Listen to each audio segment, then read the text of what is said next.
Sa pang-apat na pagkakataon, nahuli na naman ang umano'y leader ng notorious na Salvatierra Carnapping Group. Naharap siya ngayon sa patong-patong na kaso. Narito ang report ni Mav Gonzalez. Timbog ang umano'y ring leader ng notorious na Salvatierra Carnapping Group sa Caloocan City kagabi. Patong-patong na kaso ng carnapping, robbery at illegal possession of firearms ang kinakaharap ng suspect na si Jomel Salvatierra alias Nick Nock. Sa 10 miyembro ng grupo, siya lang ang nahuli dahil patay na raw o di na mahagilap ang iba niyang kasamahan. Pag may tsansa ka to sila, may dala silang baril at kahit 2-3 sila, bigla nilang tutukan yung nung kanilang biktima. Malinis to magtrabaho at nung nakaraang taon ng 2013, ang dami tong tira sa Caloocan na hindi namin matukoy kung sino dahil yung mga witnesses natin hindi makapag-identified. Inaalam naman kung nakaw rin ang pickup truck na dala niya nang maaresto kagabi. Tumanggi nang magbigay ng pahayag sa kamera si Salvatierra. Pero itinanggi niya ang akusasyon at iginiit na nagbabayan sell lang siya ng mga sasakyan.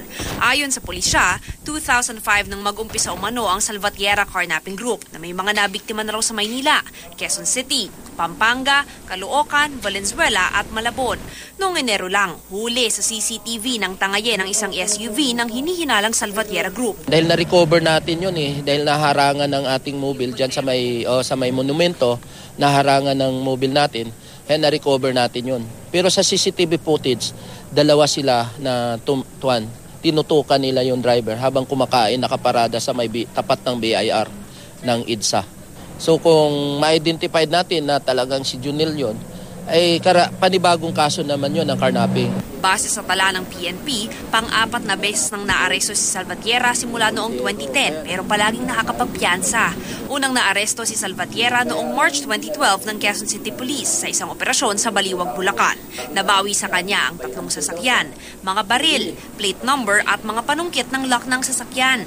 June 2013 nang mahuli siya ulit ng QCPD dahil sa kasong carnapping pa rin. Si Salvatierra rin ang tinuturo ng driver ni Senador Coco Pimentel na siyang nanutok at isa sa mga sospek na tumangay ng van ng mambabatas noong January 2012 sa may Tandang Sora. Pero nakalaya rin matapos muling makapagpiyansa. Ito turn over sa Salvatierra sa Malolos, Bulacan kung saan nanggaling ang kanyang arrest warrant. Para sa unang balita, Mav Gonzalez reporting.